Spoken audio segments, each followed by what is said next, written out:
নমস্কার, দেখছেন আর প্লাস পাঠশালায় আপনাদের সঙ্গে আমি সুচন্দ্রা। উচ্চ মাধ্যমিকের পরীক্ষা একদম দোরগোড়ায় এসে গেছে এবং এই উচ্চ মাধ্যমিকের পরীক্ষার সমস্ত বিষয়ের উপর কিভাবে প্রস্তুতি নেবেন, কিভাবে প্রস্তুতি নিলে ভালো নাম্বার পাবেন, সেই সমস্ত বিষয় নিয়ে আমাদের এই বিশেষ অনুষ্ঠান পাঠশালা নিয়ে চলে এসেছি আমি আপনাদের সামনে। আর আজকের বিষয় স্ট্যাটিস্টিক্স এবং ম্যাথমেটিক্স।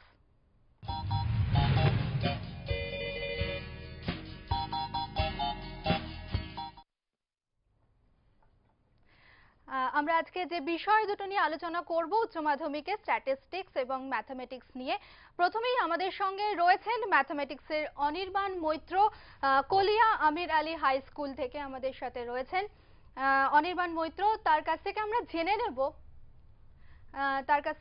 জেনে নেব যে কিভাবে ম্যাথের নতুন সিলেবাস, এবার একদম নতুন সিলেবাসে পরীক্ষা হচ্ছে এবং এই নতুন সিলেবাসে পরীক্ষা দেওয়ার জন্য কিভাবে প্রস্তুতি নিলে ভালো ফল করা যাবে, কিভাবে প্রস্তুতি নিলে ভালো নাম্বার পাওয়া যাবে, সেই বিষয় নিয়ে আমরা কথা বলে নেব অনির্বাণ বাবুর সঙ্গে। অনির্বাণ বাবু, এবারে আপনাকে আর প্লাসে স্বাগত।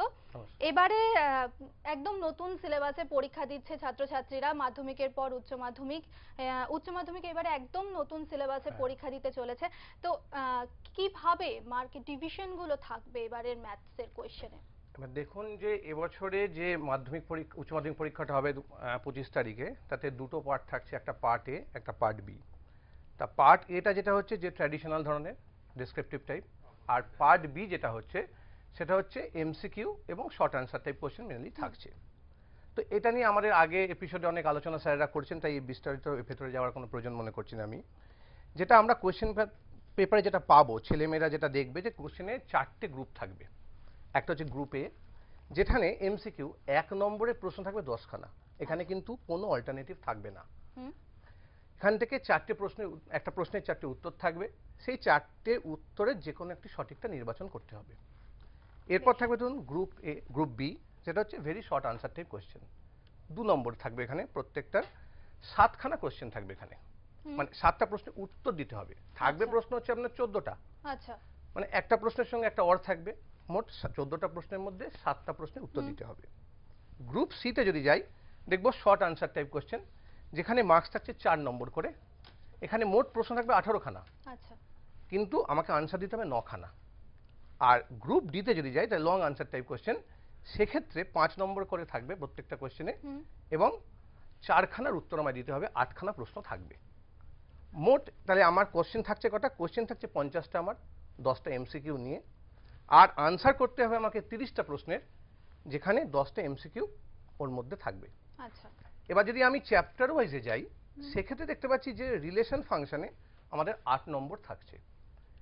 ক্যালকুলাসে যদি যাই, এখানে কিন্তু একটা মেজর নম্বর রয়েছে ক্যালকুলাসে, 35 নম্বর। 80 নম্বরের যে পরীক্ষাটা হবে আগামী 25 তারিখে, তার 35 নম্বর এই ক্যালকুলাসের মধ্যেই রয়েছে। আচ্ছা, অ্যালজেব্রা পোর্শনে দুটো চ্যাপ্টার আছে, ম্যাট্রিক্স আর ডিটারমিনেন্ট, সেখানে থাকছে 11 নম্বর। এটা খুব স্কোরিং চ্যাপ্টার। নেক্সট হচ্ছে ভেক্টর আর 3 ডাইমেনশনাল জিওমেট্রি। এটা 3 ডাইমেনশনাল জিওমেট্রি নতুন এসছে, এখানে থাকছে 13 নম্বর। আর এলপিপি, এটাও নতুন এসেছে, লিনিয়ার প্রোগ্রামিং প্রবলেম, এখানে একটাই প্রশ্ন থাকবে 5 নম্বরের। আর প্রবাবিলিটি, এখানে থাকছে 8 নম্বর। তবে এক্ষেত্রে আমাদের মনে রাখতে হবে যে লং আনসার যেটা 5 নম্বরে, সেটা থাকবে এলপিপি, ভেক্টর, 3 ডাইমেনশন আর ক্যালকুলাস থেকে কিন্তু। আচ্ছা, আর এলপিপি ছাড়া বাকি সব চ্যাপ্টারের কিন্তু এমসিকিউ থাকবে। এটা হচ্ছে একটা ওভারঅল ম্যাথমেটিক্সের চ্যাপ্টার ওয়াইজ মার্কস ডিস্ট্রিবিউশন। ঠিক আছে, এরপর যদি আমরা ভেতরের দিকে যেতে চাই, অর্থাৎ ধরুন আমাদের প্রথম যে চ্যাপ্টার, ধরুন ফাংশনস আর রিলেশন, এখানে 8 নম্বর রয়েছে। এখানে আমার মনে হয় যে ছেলে মেয়েদের ক্ষেত্রে সুবিধার জন্য আমি বলে দিতে পারি যে ধরুন বাইজেক্টিভ ম্যাপিং, অর্থাৎ ইনজেক্টিভ আর সাবজেক্টিভ সম্বন্ধে তাদের একটা সম্যক ধারণা থাকা দরকার। তারপর ধরুন ডোমেইন আর রেঞ্জ, এটা ছোট প্রশ্ন অনেক থাকে। ডোমেইন আর রেঞ্জ, এটা প্রশ্ন দিয়ে বললো যে একটা ডোমেইন বার করো বা এর একটা রেঞ্জ বার করো, তা সুতরাং এইগুলো একটু পড়বেন। দু নম্বর কথা হচ্ছে ধরুন ইকুইভ্যালেন্স রিলেশন, অর্থাৎ একটা রিলেশন ইকুইভ্যালেন্স রিলেশন কখন হয়, অর্থাৎ ধরুন সে একটা রিফ্লেক্সিভ হতে হবে, সিমেট্রিক হতে হবে, ট্রানজিটিভ হতে হবে, অর্থাৎ এই তিনটে শর্ত যদি সে পালন করে তাহলে সে ইকুইভ্যালেন্স রিলেশন হলো। একটা প্রশ্ন দিয়ে বললো যে এটা রিলেশনটা বলুন যে এটা ইকুইভ্যালেন্স রিলেশন কি নয়, তাহলে আমায় তিনটে করে দেখতে হবে। তারপর ধরুন বাইনারি অপারেশন যেটা থাকছে, এখানে ছোট ছোট প্রশ্ন থাকতে পারে, যেমন যে একটা অঙ্ক দিয়ে বললো যে এটা অ্যাসোসিয়েটিভ ল হোল্ড করছে কিনা এটা বলো, বা ডিস্ট্রিবিউটিভ ল হোল্ড করছে কিনা বলো। তাহলে সেক্ষেত্রে আমার এই ধারণাগুলোকে আমাকে ক্লিয়ার রাখতে হবে। আচ্ছা। আর এর সঙ্গে থাকবে কি ইনভার্স সার্কুলার ফর্মুলা, অর্থাৎ বিপরীত ত্রিকোণমিতিক আপেক্ষক যে অঙ্কগুলো থাকবে সেগুলো খুব সোজা, শুধুমাত্র ফর্মুলাগুলো বসালেই আমাদের অঙ্কগুলো হয়ে যাবে, কোনো আর অসুবিধা হওয়ার কারণ নেই। অ্যালজেব্রাতে যেটা আমাদের ধরুন 11 নম্বর রয়েছে অ্যালজেব্রাতে, এইখানে 11 নম্বরটা কিন্তু আমরা সহজেই পেতে পারি, কিন্তু কতগুলো সামান্য সিলি মিস্টেক দেখতে পাই। যেমন ধরুন আমরা খাতা দেখতে গিয়ে দেখছি ম্যাট্রিক্সকে আমরা সাধারণত ফার্স্ট ব্র্যাকেট বা থার্ড ব্র্যাকেটের মধ্যে নোট করি, দেখাই চিহ্নটা। আচ্ছা। এবার অনেক ছেলে করে কি থার্ড ব্র্যাকেটে যেহেতু ম্যাট্রিক্সটা লিখছে, পরীক্ষার সময় তাড়াতাড়ি করছে কি থার্ড ব্র্যাকেট জায়গায় দুটো দাঁড়িয়ে দিয়ে চলে যাচ্ছে, থার্ড ব্র্যাকেটটা লিখছে না, ফলে সেই ম্যাট্রিক্সটা তখন কিন্তু ডিটারমিনেন্ট হয়ে গেল, তাহলে সে সম্পূর্ণ কিন্তু জিরো পেয়ে গেল। সেই জন্য আমি ছাত্রছাত্রীদের বলবো যে তোমরা ম্যাট্রিক্সটাকে ফার্স্ট ব্র্যাকেটের মধ্যে লেখার চেষ্টা করো, তাহলে এই প্রবলেমটা হওয়ার সম্ভাবনা কমে যাবে একদমই। দু নম্বর ধরুন অনেক সময় আমরা খাতা দেখতে গিয়ে দেখেছি একটা ম্যাট্রিক্স দেওয়া থাকলো, দিয়ে বললো এই ম্যাট্রিক্সটা একটা ম্যাট্রিক্স সমীকরণ দেওয়া থাকলো, সেই সমীকরণকে স্যাটিসফাই করছে কিনা এবং তার থেকে এ ইনভার্স বার করো। পরীক্ষার সময় দেখা যায় কি যে স্যাটিসফাই করলো দেখালো সে, কিন্তু এ ইনভার্সটা বার করার সময় সে করছে কি ফর্মুলা দিয়ে দিচ্ছে এ ইনভার্স সমান অ্যাডজয়েন্ট এ বাই ডিটারমিনেন্ট এ। আচ্ছা, কিন্তু সেক্ষেত্রে সে নম্বর পাবে না, কারণ বলা আছে ওর থেকে, যদি প্রশ্নে থাকে যে হেন্স অর আদারওয়াইজ, আদারওয়াইজ কথাটা যদি ব্যবহার করা থাকে কোশ্চেনে তখন আমি কিন্তু ওই ফর্মুলা ব্যবহার করতে পারি, কিন্তু আদারওয়াইজ যদি না থাকে, যদি বলা হয় এর থেকেই বার করো, তাহলে কিন্তু আমাকে ওই অর্থাৎ ওই সমীকরণটা থেকেই বার করতে হবে। তারপর ধরুন ডিটারমিনেন্টের অঙ্ক করতে গিয়ে দেখা যায় যে ডিটারমিনেন্টের রো আর কলামে যখন অপারেশন করা হচ্ছে পাশে কি অপারেশন করছে সেটা লিখছে না।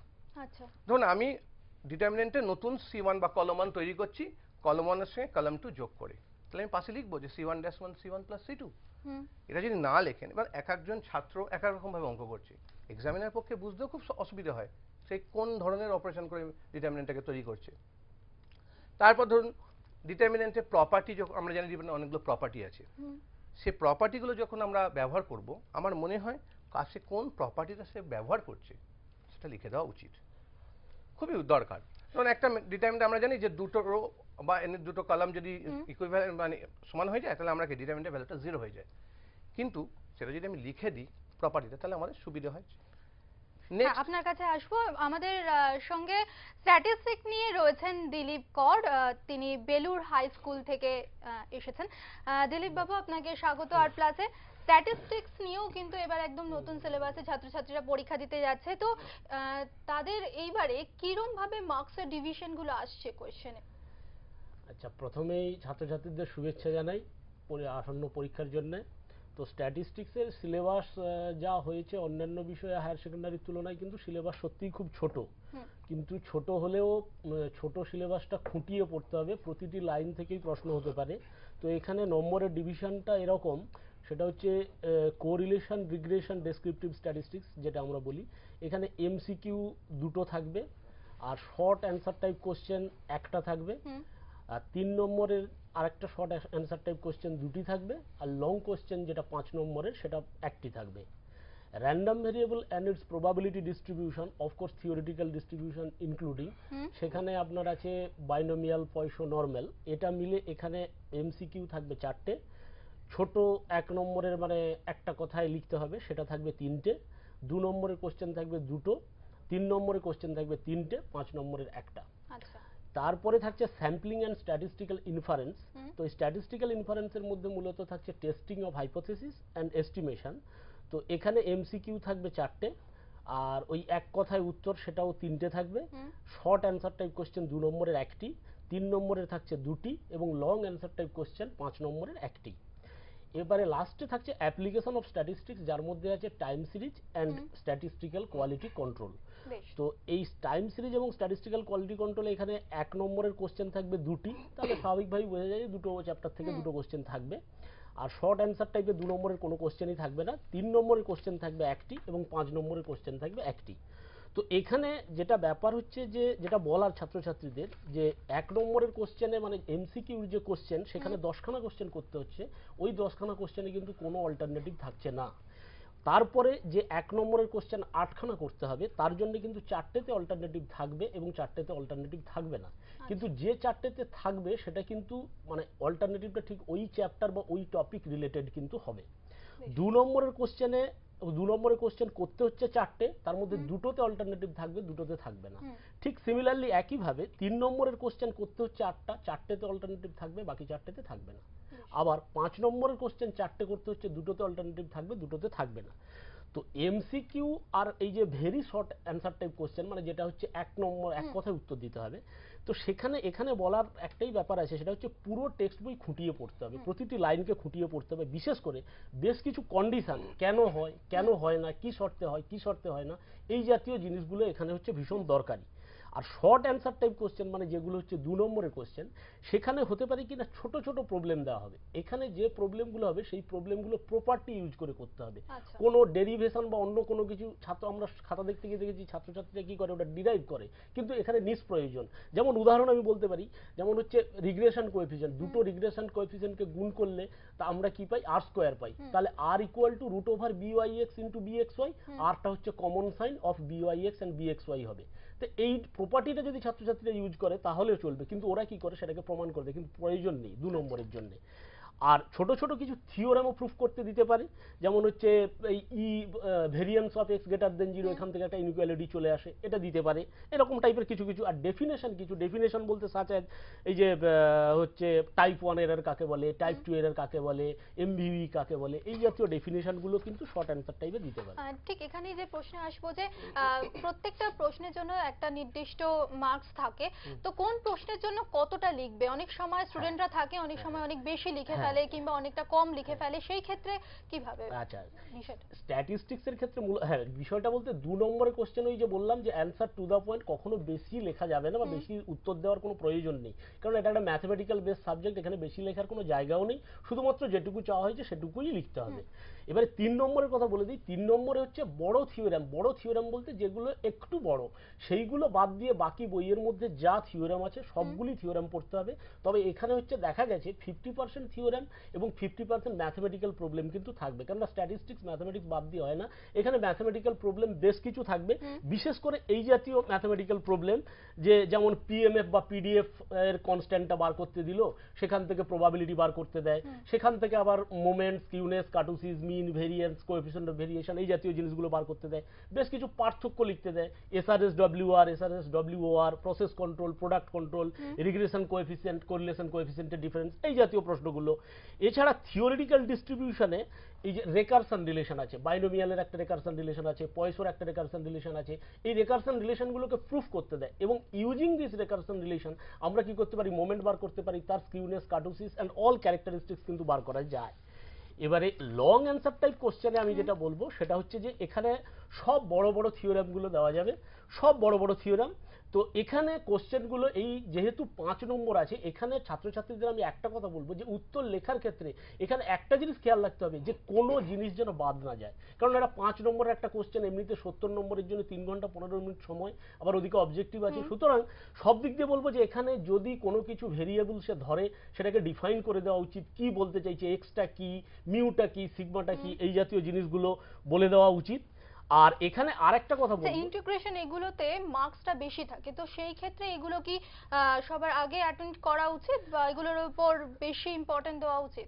অবশ্যই দেওয়া উচিত। যে আমার মনে হয় পরীক্ষার হলে বসে যে ছাত্রছাত্রী যে কোশ্চেনটা আগে পারবে সেটাই লেখাই ভালো, তবে গ্রুপের ক্ষেত্রে আমার মনে হয় স্যারও একমত হবেন আমার সঙ্গে যে একই গ্রুপের কোশ্চেন এক জায়গায় লিখলে আমরা যারা খাতা দেখি আমাদের ক্ষেত্রে সুবিধা হয়, না হলে একটা গ্রুপে এখানে আবার 2 পাতা পরে গ্রুপ বি ওখানে, সেটা হলে খুব অসুবিধা হয়। প্রশ্ন নাম্বারটা যেন সঠিকভাবে লেখে, হ্যাঁ, প্রশ্ন নাম্বার আমরা পাই না খাতার সময়, পাই না। আচ্ছা এবারে বলি যে এখানে একটা আমি মানে কমন মিস্টেক একটা বলে দিই যে 5 নম্বরের কোশ্চেনে যেটা নর্মাল ডিস্ট্রিবিউশনের প্রবলেম পড়ে, আমরা যেটা খাতা দেখতে গিয়ে দেখেছি ওখানে নর্মাল ডিস্ট্রিবিউশনের যে টেবিলের যে ক্যাপিটাল ফাই এর যে ভ্যালুটা দেওয়া থাকে ওই ভ্যালুটা অনেক সময় কোশ্চেনে দেওয়া থাকে কি ইন্টিগ্রেশনের লিমিটটা দেওয়া থাকে 0 টু কে কে যে কোনো একটা ভ্যালু যেটা কোশ্চেনে দেওয়া থাকবে, আর একটা ক্ষেত্রে যা দেওয়া থাকে -∞ টু কে। কিন্তু ছাত্রছাত্রীদের আমি বলবো ওইটা দেখে নিতে, যদি -∞ টু কে থাকে তাহলে ওটা যে প্রবাবিলিটির যে মানটা দেওয়া আছে সেটাই বসানো যাবে, কারণ ওটাই ক্যাপিটাল ফাই এক্স। কিন্তু যদি ওটা 0 টু কে দেওয়া থাকে তাহলে যে প্রবাবিলিটির যে মানটা দেওয়া থাকবে তার সঙ্গে কিন্তু 0.5 অ্যাড করতে হবে, তারপরে যেটা বেরোবে সেটা কিন্তু ক্যাপিটাল ফাই এক্স এর পরিবর্তে বসাতে হবে। আমরা কিন্তু খাতা দেখতে গিয়ে দেখেছি যে ওই 0 টু কে দেওয়া আছে কিন্তু ওই মানটা ছাত্রছাত্রীরা বসিয়ে দেয়। এটা শুধুমাত্র যে ওরা যে জানে না তা নয়, ওরা খালি শুধু খেয়াল করে না, এই জন্য ওরা পারে না, কিন্তু আমার বিশ্বাস যে ওরা এটা পারবে। আর ফাইনালি আমি যেটা বলবো, যেটা বলে আমি স্ট্যাটিস্টিক্সের এটা শেষ করব, সেটা হচ্ছে যে 1 নম্বর এবং 2 নম্বর প্রশ্নগুলির জন্য বেশি বর্ণনা না করে এক কথায় উত্তর দিতে হবে। এমসিকিউ তো এমনিতেই করা থাকবে, মানে দাগ দিতে হবে। উত্তর মানে যেটা বলা থাকে এমসিকিউতে যে উত্তর মিললেই হবে, মানে রাফ ওয়ার্ক নেসেসারি নয়। হ্যাঁ হ্যাঁ, উত্তর যদি সঠিক হয় তাহলে নাম্বার পাবে, রাফ ওয়ার্ক নেসেসারি নয়। এপিজিপি করণী সূচক এগুলো আগে ছিল, এগুলো থেকে অনেক বেশি মার্কস পেতে পারতো স্টুডেন্টরা। সেই ক্ষেত্রে এবার কোন ধরনের কোশ্চেন গুলো অ্যাটেন্ড করলে বেশি মার্কস পাওয়া যাবে বলে মনে করছেন? আমি স্ট্যাটিস্টিক্সের ক্ষেত্রে আমি বলতে পারি যে ছাত্রছাত্রীরা যদি চ্যাপ্টারগুলোকে ভাগ করে দেখে তাহলে আমি বলবো যে এই যে চ্যাপ্টারটা আছে random variable and it's probability distribution, এই চ্যাপ্টার হচ্ছে 4 3 7 4 11 9 20 5 25 নম্বর।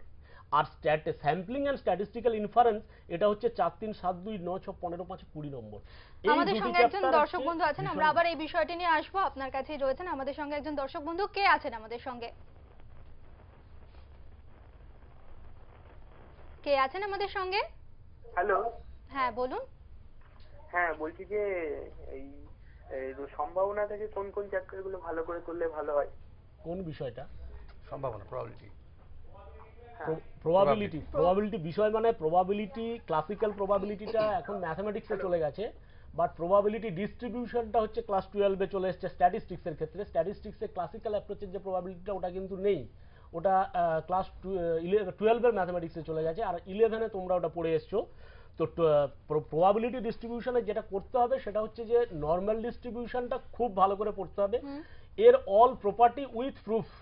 আর বাইনোমিয়াল এবং পয়সন ডিস্ট্রিবিউশনের ক্ষেত্রে তাই, এখানে তিনটি যে ডিস্ট্রিবিউশন আছে তিনটি ডিস্ট্রিবিউশনকে সমান গুরুত্ব দিয়ে কিন্তু পড়তে হবে। এটা 1 নম্বরের কোশ্চেনও আসতে পারে, 2 নম্বরেরও আসতে পারে, 3ও আসতে পারে, 5ও আসতে পারে। এবার ছেলেটি যদি অঙ্কের হয় সেক্ষেত্রে বলবো যে মানে প্রবাবিলিটিটার প্রাথমিক ধারণাটা, সংজ্ঞাগুলো এবং তার বেস থিওরেম যেটা আমাদের আছে এবং কন্ডিশনাল প্রবাবিলিটি যেটা, এইগুলো যেন ভালো করে পড়ে। এখন আমি জানি না স্ট্যাটিস্টিক্সের না ম্যাথমেটিক্সের, তো সেক্ষেত্রে ম্যাথ হলে আমি বলবো যে তার প্রাথমিক ধারণাগুলো, কন্ডিশনাল প্রবাবিলিটি এবং বেস থিওরেম এটা যেন ভালো করে করে। তবে স্যার ম্যাথ স্ট্যাটের মধ্যেও তো ম্যাথও আছে।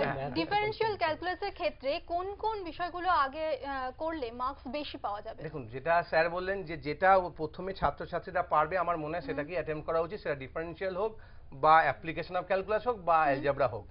এখন দেখুন খাতা দেখতে গেলে যেগুলো মেইনলি পাওয়া যায়, আমরা যেটা বলে দিই, দেখুন ইন্টিগ্রাল ক্যালকুলাসের দুটো পার্ট, একটা ডেফিনিট ইন্টিগ্রাল, একটা ইনডেফিনিট ইন্টিগ্রাল।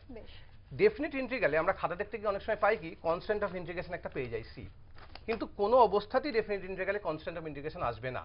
যদি সি বসিয়ে দেয় কোনো ছাত্র ভুল করে, তাহলে সে কিন্তু সমস্ত অঙ্কটা ঠিক করে এলো কিন্তু 0 পাবে। আচ্ছা, কিন্তু ইনডেফিনিট ইন্টিগ্রালে আমরা যদি সি বসাতে ভুলে যাই সেক্ষেত্রে তার 1 নম্বর ডিডাক্ট হতে পারে। ঠিক একই রকম ভাবে ধরুন ডিফারেনশিয়াল ইকুয়েশন আছে যেখানে, সেখানে যে জেনারেল সলিউশনটা বেরোচ্ছে তাতে যদি সে কনস্ট্যান্টটা দিতে ভুলে যায় তাহলে কিন্তু সে 1 মার্কস তার ডিডাক্ট হবে। কিন্তু এই ডেফিনিট ইন্টিগ্রালে কোনো অবস্থাতেই সি বা কনস্ট্যান্ট অফ ইন্টিগ্রেশন আসবে না, এটা কিন্তু মাথায় রাখতে হবে ছেলে মেয়েদের। আচ্ছা স্যার, আমি দুটো কথা একটু বলে দিই এই স্ট্যাটিস্টিক্সের ক্ষেত্রে। সেটা হচ্ছে যে স্টুডেন্টদের আমি বলছি যে স্যাম্পলিং এর উত্তর লেখার ক্ষেত্রে যেটা আমরা মানে খাতা দেখতে গিয়ে আমরা প্রায়শই দেখেছি যে স্যাম্পলিং এর উত্তরে কি হয়, একটা ক্যাপিটাল লেটার যেটাকে পপুলেশন দিয়ে আমরা ডিফাইন করি, আর একটা হচ্ছে স্যাম্পল যেটাকে স্মল লেটার দিয়ে, মানে ক্যাপিটাল এক্স আর স্মল এক্স। এবং সবচেয়ে মজার ব্যাপার হচ্ছে এই দুটো অ্যালফাবেট, দুটো লেটারই পাশাপাশি লিখতে হয়। বেশ। তো সেখানে আমরা খাতা দেখতে গিয়ে কখনোই বুঝতে পারি না যে কোনটাকে ক্যাপিটাল এক্স লিখেছে আর কোনটাকে স্মল এক্স লিখেছে। তো সেক্ষেত্রে আমাদেরকে কি করতে হয়, যে স্যারের সঙ্গে কথা হচ্ছিল, হ্যাঁ, ধরে নিতে হয়। স্টুডেন্টরা লিখতে গিয়ে এরকম একটা ব্যাপার হয়, ব্যাপার ভীষণ ধরে নিতে প্রায়শই হয়ে capital থাকে। লিখতে। তো হ্যাঁ। সেক্ষেত্রে আমরা ওটা ধরে নিই ওটা ক্যাপিটাল এক্স, আমরা নিজেদের মতো, আর এটা স্মল এক্স বলে আমরা নাম্বারটা দিই। কিন্তু স্টুডেন্টদের ক্ষেত্রে আমি বলবো যে তোমরা এই জায়গাটা ভেরি কনসাস হবে, এবং capital N small N, capital N হচ্ছে পপুলেশন সাইজ, স্মল এন হচ্ছে স্যাম্পল সাইজ। তো কিন্তু দেখা যায় কি যে ওরা এই জিনিসগুলোর একটু মানে খেয়াল করে না। খেয়াল করে না। আর একটা জিনিস হচ্ছে স্যাম্পলিং এর যখন ওই SRSWOR যখন তুমি বার করছো, তখন কোভেরিয়েন্সটা বার করার সময় দেখা যায় যে ওখানে দুটো ডাবল সামেশন দিতে হয়। তো ডাবল সামেশনের নিচে লিমিটটা দিতে হয় r equal to 1 to n and s equal to 1 to n but r not equal to s। কিন্তু আমরা খাতায় দেখেছি কি যে দুটো লিমিট দেওয়া আছে r equal to 1 to n, but নিচে কন্ডিশনটা লেখা নেই, r not equal to s লেখা নেই। আর ওইটা লেখা না থাকলে তাহলে কোভেরিয়েন্সটা কিন্তু পরবর্তীকালে আর বেরোবে না। আচ্ছা, আমাদের সঙ্গে আরেকজন দর্শক বন্ধু আছেন, কে আছেন আমাদের সঙ্গে? শুভেন্দু ঠিকাদার। হ্যাঁ বলুন। আমি শুভেন্দু ঠিকাদার বলছি। হ্যাঁ বলুন, আপনার কি প্রশ্ন আছে বলুন। আচ্ছা, প্রথমেই আপনাকে বলে রাখি, আপনি টিভি শুনুন সাউন্ডটা ঠিকাদার। একদম মিউট করে আমাদের সঙ্গে কথা বলুন, তা নাইলে বলছি, আপনার ফোনটা ম্যাম। অসুবিধা হতে পারে। বলছি ম্যাম,